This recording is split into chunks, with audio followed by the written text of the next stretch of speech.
One of the greatest feelings for an NFL general manager, besides winning it all, is seeing one of your late-round draft picks blossom into a legit superstar. Every draft, we see at least one NFL prospect who falls to the later rounds, only to prove to every team who passed on them that they made a huge mistake. Of course, some of these draft day steals tend to excel more so than others. So, which year had the best NFL draft day steal? Well, here is how we would rank every NFL draft's biggest steal from 2000 to 2022, going from worst to first. Number 23, Brock Purdy, 2022. With Trey Lance and Jimmy Garoppolo lost for the season, Kyle Shanahan had no choice but to start third-stringer Brock Purdy, the very last pick of the 2022 draft at number 262 overall, for the final stretch of the year. Fortunately for the Niners, Purdy was more than up for the challenge. Purdy went 5-0 as San Fran starter and led them all the way to the NFC Championship game, where they ultimately fell to the Philadelphia Eagles. Of course, the result could have been way different if Purdy didn't suffer a UCL injury early on. Is it too early to call Purdy the greatest Mr. Irrelevant of all time? Number 22, Mike Wallace, 2009. The Pittsburgh Steelers have a knack for finding stud receivers after round one. Mike Wallace is one of the better examples of that. Wallace was drafted 84th overall by the defending Super Bowl champions. He went on to exceed 700 receiving yards in each of his 4 seasons with the Steelers, including 1,000-yard campaigns in 2010 and 2011. He played an instrumental role in helping the Steelers reach Super Bowl 45, where they ultimately fell to the Green Bay Packers. For his career, Wallace hauled in 538 receptions for 8,072 yards and 57 touchdowns. Number 21, Corey Linsley, 2014.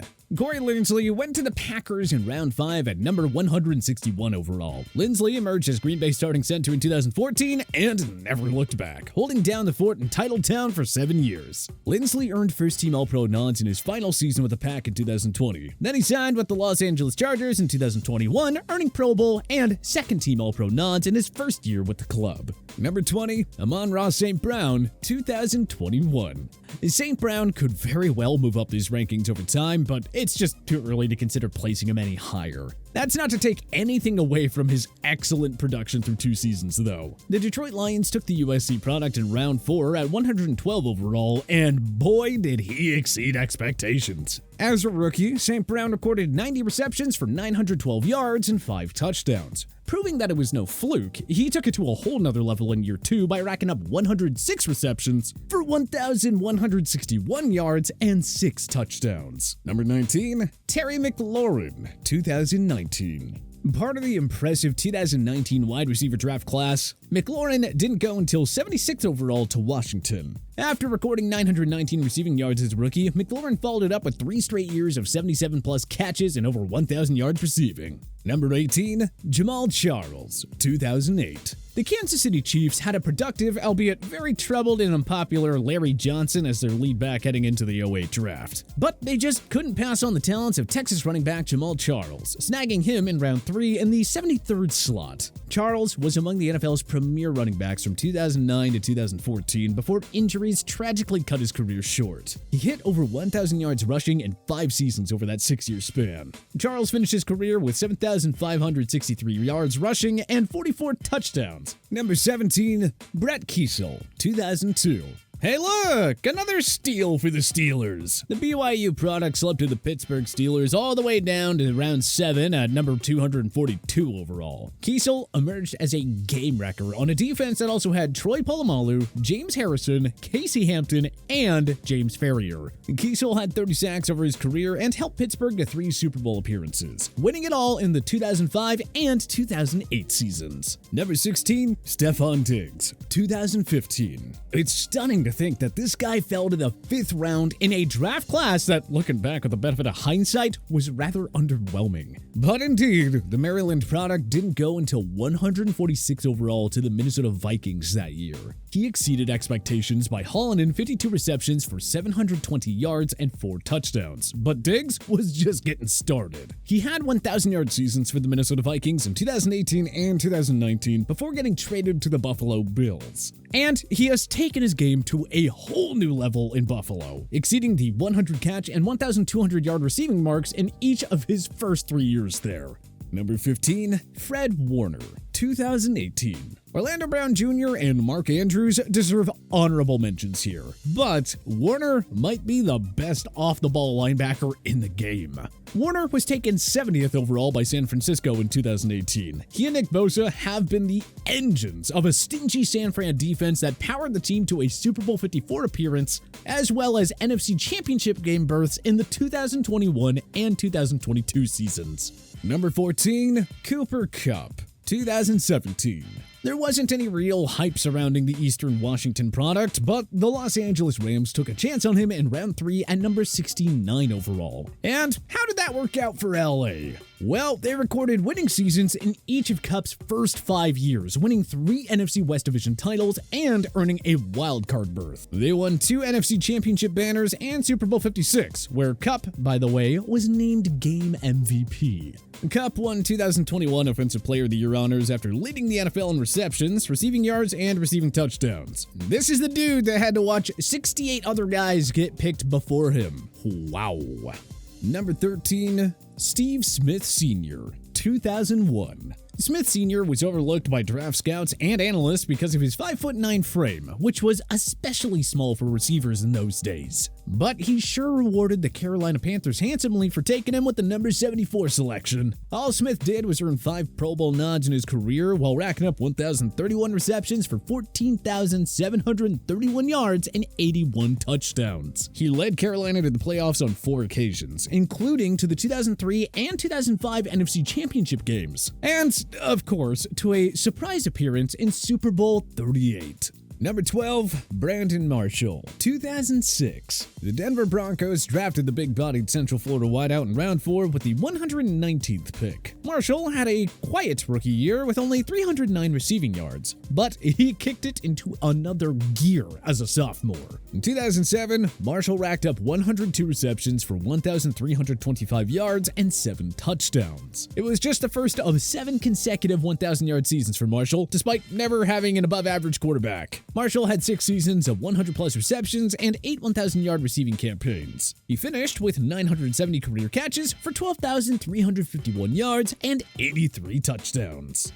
Number 11, Marshall Yanda, 2007. The 07 draft class is widely regarded as one of the absolute best ever, thanks in large part to a stacked first round. But you know, there are also no shortage of late-round gems who made big-time impacts for their franchises. Most notably, Baltimore Ravens offensive tackle Marshall Yanda. The Ravens took Yanda 86th overall in that star-studded draft. He enjoyed a Hall of Fame career that saw him earn a whopping 7 All-Pro nods with 2 first-team and 5 second-team selections. Yanda was also named to the 2010s All-Decade team, and he played a huge role in helping the Ravens win Super Bowl 47.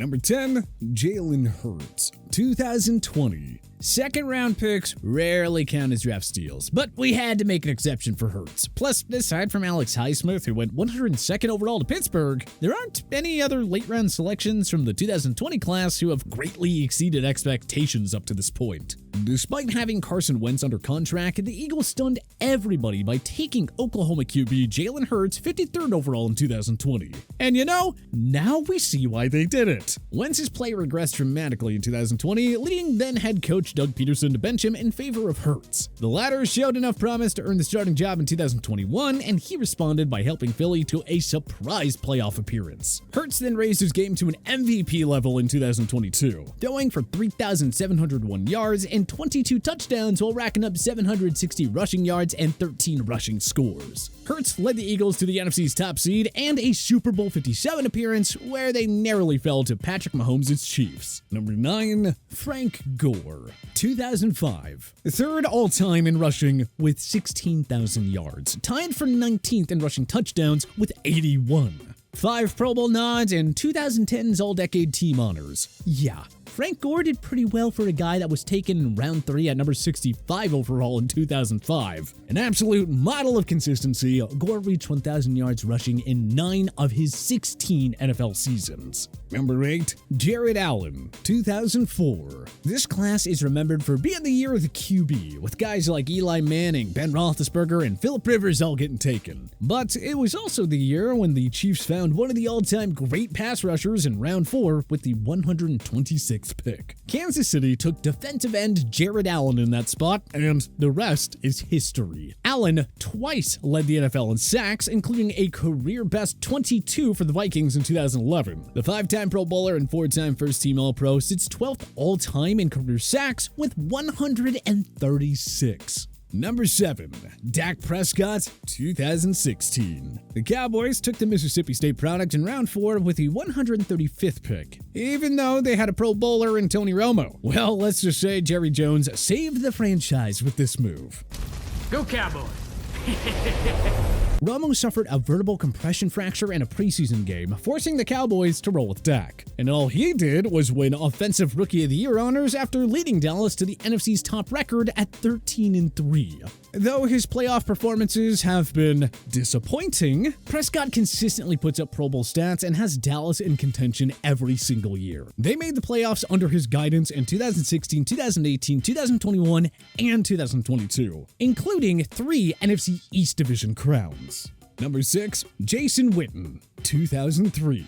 As they did with Prescott, Dallas also got excellent value out of Witten. The tight end out of Tennessee earned 11 Pro Bowl nods, recording at least 500 receiving yards in 15 of his 17 seasons. All of this after getting selected in the 3rd round with the 69th overall pick. His 1,228 receptions are 4th all-time behind only Jerry Rice, Larry Fitzgerald, and Tony Gonzalez. Number 5, Antonio Brown, 2010. Brown's inexcusable behavior ended a potential Hall of Fame career rather quickly. It's really sad. Brown was taken in the 6th round at 195th overall by the Steelers. Oh hey, look, another Pittsburgh pick. What a surprise. The Central Michigan wideout turned in 7 Pro Bowl seasons and 7 1,000-yard seasons. He led the NFL in receptions and receiving yards twice and earned 2010's All-Decade Team honors. Brown also won a Super Bowl 55 ring with Tom Brady's Tampa Bay Buccaneers in the 2020 season. It's just too bad his behavior spiraled out of control rapidly after his excellent 2018 season. Number 4, Jason Kelce, 2011. Richard Sherman was considered here, but Kelce's career and his prime lasted much longer. So he gets the nod here. The Cincinnati center didn't go until the 6th round, 191st overall to Philadelphia. More than a decade later, had a 6 Pro Bowls and 5 first-team All-Pro nods sound. And how about 2 NFC Championship banners and a Super Bowl 52 ring? Right, very good. Moving on. Number 3, Russell Wilson, 2012. It is unfair that Seattle got Bruce Irvin, Bobby Wagner, Russell Wilson, and Jeremy Lane all in the same draft. All 4 of them played a pivotal role in the team's Super Bowl 48 championship season and in their trip to Super Bowl 49. But Wilson, the 75th overall pick in round 3, was the most impactful of them all. Seattle only had winning seasons in each of his first 9 years there. Wilson led Seattle to 2 NFC championships, a Super Bowl title, and to 7 postseason appearances. Oh, and he was a Pro Bowler in 9 of his 10 seasons with the Seahawks. Number 2, Jason Kelce, 2013. Jason isn't the only Kelce brother to emerge as an all-time draft steal. With 2 Super Bowl rings and all-world stats, the only thing Travis is playing for now is the title as the greatest tight end of all time. I mean, you can already argue that he's above Tony Gonzalez and Rob Gronkowski at this point. A gem of a find by Kansas City at number 63 overall in an otherwise lackluster 2013 class, Travis is an absolute shoo-in to earn a place in the Hall beside his brother. Number 1, Tom Brady, 2000. Okay, do we really need to say anything here? Brady is the football GOAT, and he was somehow the 199th selection of the 2000 draft. How in the world did every team pass on this guy multiple times? All this little-known Michigan product did was win a record 7 Super Bowls, 5 Super Bowl MVPs, and 3 NFL MVP awards, while also retiring as the NFL's all-time leader in completions, passing yards, passing touchdowns, and QB wins. But who do you think is the greatest draft steal in your favorite NFL team's history? Let us know in the comments section below. If you like this video and learned a thing or two, clicking the like button helps out a ton. And hey, we appreciate it. If this is your first time coming around to TPS though, subscribing is a great idea because we put out videos like this every single day. But as always, thanks for watching and we'll see you guys next time.